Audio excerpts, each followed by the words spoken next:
آیت نمبر 193 تک آج ہم لوگوں نے پڑھا ہے۔ آج ہم لوگوں نے ٹوٹل 11 آیات پڑھی ہیں۔ ان 11 آیات میں جو دروس ہمیں ملتے ہیں، جو پوائنٹس ملتے ہیں، آئیے ان کو دیکھ لیتے ہیں۔ سب سے پہلے ہم نے روزہ کے بارے میں پڑھا اور اللہ تعالیٰ نے روزے کا ذکر کرتے ہوئے دو باتیں کہیں کہ روزہ اے ایمان والوں ایسا نہیں کہ صرف تم پر فرض کیا گیا، تم سے پہلے کے لوگوں پر بھی فرض کیا گیا ہے۔ پھر آگے فرمایا ایام معدودات، یہ گنتی کے چند دن ہیں۔ یہ دو باتیں اللہ تعالیٰ نے، روزہ ظاہر کی ایک مشقت والی عبادت ہے، تو اس کو آسان کرنے کے لیے اور تخفیف کرنے کے لیے اللہ تعالیٰ نے اہل ایمان کو یہ دو باتیں بتائی کہ یہ گنتی کے چند دن ہیں اور تم سے پہلے کے لوگوں پر بھی روزہ فرض قرار دیا گیا۔ اس کے بعد ایک سبق یہ ہم کو ملا کہ جب اللہ تعالیٰ نے کہا کہ روزہ تم سے پہلے کی امتوں پر فرض ہے، تو پھر تم جو اللہ تعالیٰ کی اطاعت کے کاموں میں آگے آگے رہتے ہو، تم کیوں پیچھے رہو گے؟ تم بھی روزہ رکھو۔ تو یہاں نیکیوں کے معاملے میں ایک دوسرے سے آگے بڑھنے کی اور تنافس کی اور مقابلہ کی بھی ہمیں یعنی تعلیم دی گئی ہے۔ تیسرا سبق ہمیں ملا کہ روزہ جو ہوتا ہے یہ تقویٰ کا ایک بہت بڑا ذریعہ ہے، کیونکہ روزہ انسان کی شہوت کو توڑ دیتا ہے۔ اس لیے آپ دیکھیں کہ حدیث میں جو شادی کی طاقت نہ رکھے اسے روزہ رکھنے کا حکم دیا گیا ہے۔ تو بہت سارے گناہوں کا سرچشمہ شہوت ہوتی ہے، شہوت سے بہت سارے گناہ پھوٹ کر کے نکلتے ہیں۔ تو اس لیے شہوت کو جب یہ عبادت توڑ دے گی تو انسان کے اندر اللہ تعالیٰ کا تقویٰ پیدا ہوگا۔ چوتھا سبق یہ ملا کہ اللہ تعالیٰ نے فرمایا کہ مجھ سے دعا کرو، اجیب دعوت الداعی، میں دعا کرنے والے کی دعا کو قبول کرتا ہوں۔ لیکن سورہ انعام کی آیت نمبر 41 میں اللہ تعالیٰ نے فرمایا فَيَكْشِفُ مَا تَدْعُونَ إِلَيْهِ إِن شَاءَ، اللہ تعالیٰ نے فرمایا کہ تم اگر اللہ سے دعا کرو گے تو اللہ چاہے گا تو تمہاری مصیبت کو دور کر دے گا۔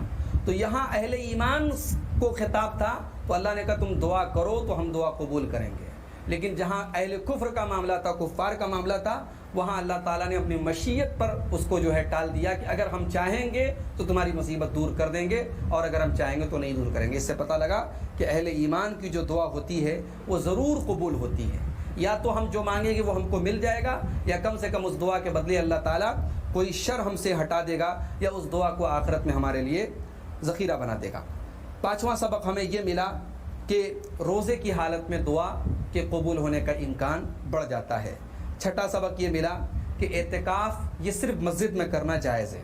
ساتواں سبق یہ ملا کہ اللہ تعالیٰ نے کہا کہ تلک حدود اللہ فلا تقربوها، اللہ تعالیٰ کی حدوں کے قریب مت جاؤ۔ اللہ کی حدوں کو توڑنا تو بہت دور کی بات ہے، اللہ تعالیٰ کی حدوں کے قریب جانے سے بھی روکا گیا ہے۔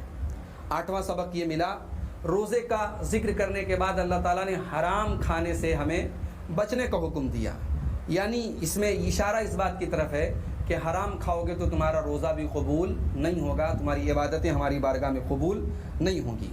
نواں سبق ہمیں یہ ملا کہ ایک مومن کو دین کے معاملے میں آزمایا جائے، یہ زیادہ سخت بات ہے اس سے کہ مومن کو قتل کر دیا جائے۔ مومن کا قتل کر دیا جانا یہ ہلکا ہے بنسبت اس کے کہ اسے دین کے معاملے میں آزمایا جائے۔ دسواں سبق یہ ملا کہ اللہ کی راہ میں لڑنے کا مقصد زمین میں خون بہانا اور خون خرابہ کرنا نہیں ہے، بلکہ اللہ نے دو مقصد بتایا کہ فتنہ ختم ہو جائے، شرک و کفر ختم ہو جائے اور اللہ تعالیٰ کا دین غالب آ جائے۔ اور آخری چیز ہم نے یہ سیکھی کہ دین میں بدعات حرام ہیں، دین میں بدعات حرام ہیں اگرچہ ان کا مقصد خیر کا حصول ہو۔ اس لیے کہ عرب میں اپنے گھروں میں وہ جو داخل ہوتے تھے حالت احرام میں تو پیچھے کے گیٹ سے داخل ہوتے تھے، اس کو وہ نیکی سمجھتے تھے۔ تو اللہ نے کہا یہ نیکی نہیں ہے، نیکی وہ ہے جسے اللہ نے نیکی قرار دیا ہو، رسول نے نیکی قرار دیا ہو۔ تو اس سے یہ سبق ہمیں ملا کہ بدعات و خرافات کے ذریعے اللہ کو راضی نہیں کیا جا سکتا، اگرچہ بظاہر اس کا مقصد بھلائی ہوتا ہے، خیر ہوتا ہے، مگر اللہ تعالیٰ کو راضی کرنے کے لیے بدعات کو کبھی اپنایا نہیں جائے گا۔ بدعات سے اللہ راضی نہیں بلکہ ناراض ہوتا ہے۔ تو یہ چند اہم اسباق تھے۔ اللہ تعالیٰ اسی طریقے سے ہمیں قرآن کریم کو سننے کی، سمجھنے کی اور غور کرنے کی توفیق عطا فرمائے۔ آمین۔ والسلام علیکم ورحمۃ اللہ۔